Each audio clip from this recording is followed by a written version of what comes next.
1. Hi, and welcome back to our channel where we explore the most significant events in history.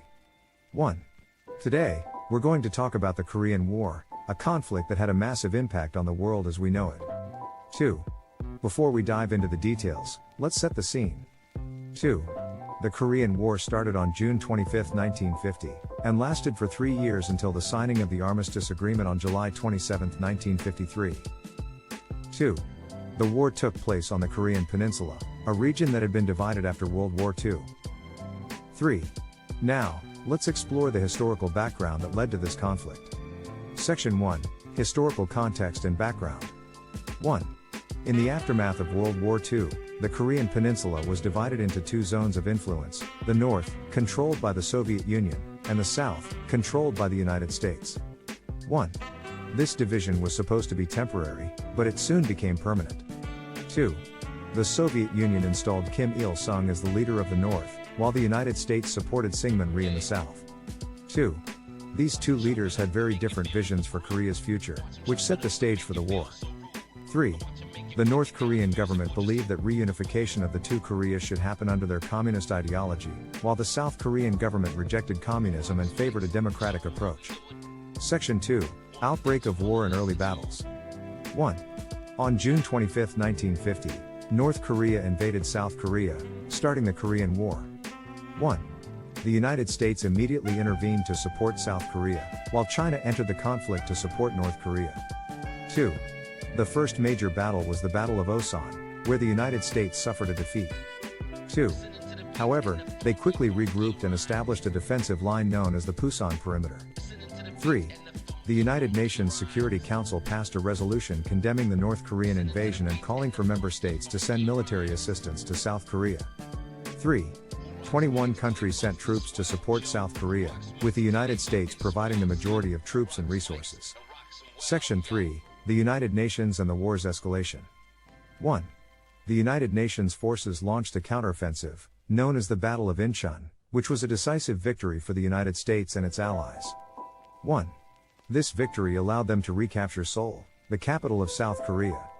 2. China intervened in the war in October 1950, sending hundreds of thousands of troops across the border to support North Korea. 2. This intervention led to a stalemate that lasted for several years. 3. The United States and its allies continued to push north, but they were met with heavy resistance from Chinese forces. 3. One of the most significant battles of the war was the Battle of Chosin Reservoir, where the United States and its allies were surrounded by Chinese forces. Section 4. Stalemate and negotiations. 1. After several years of fighting, both sides agreed to negotiate a ceasefire. 1. Talks were held at the Panmunjom, which was the site of the signing of the Armistice Agreement on July 27, 1953. 2. The agreement created a demilitarized zone, DMZ, that separated North and South Korea and established a ceasefire that remains in effect to this day. 2. However, the war technically never ended, as no peace treaty was signed. Section 5. Impact and legacy of the Korean War. 1. The Korean War had a significant impact on the region and the world. 1. It led to the division of Korea into two separate countries, North and South Korea, which are still divided to this day. 2.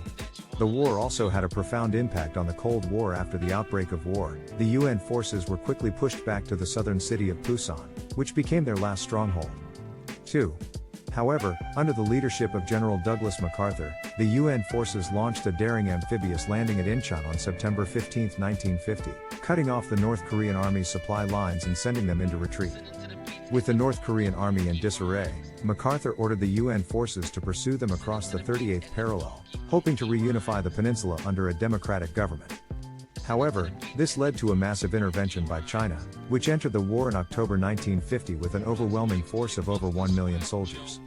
The Chinese offensive caught the UN forces off guard, and they were quickly forced to retreat back across the 38th parallel. The war quickly turned into a stalemate, with both sides engaging in a series of bloody battles that lasted for years. Despite numerous attempts at peace negotiations, the war continued until July 27, 1953, when an armistice was signed at Panmunjom, officially ending the fighting. The war had exacted a heavy toll on both sides, with an estimated 2.5 million people killed, including over 36,500 American soldiers. In conclusion, the Korean War was a significant event in the Cold War era, marking the first direct military confrontation between the United States and the Soviet Union. It also had a profound impact on the Korean Peninsula, with the country remaining divided to this day.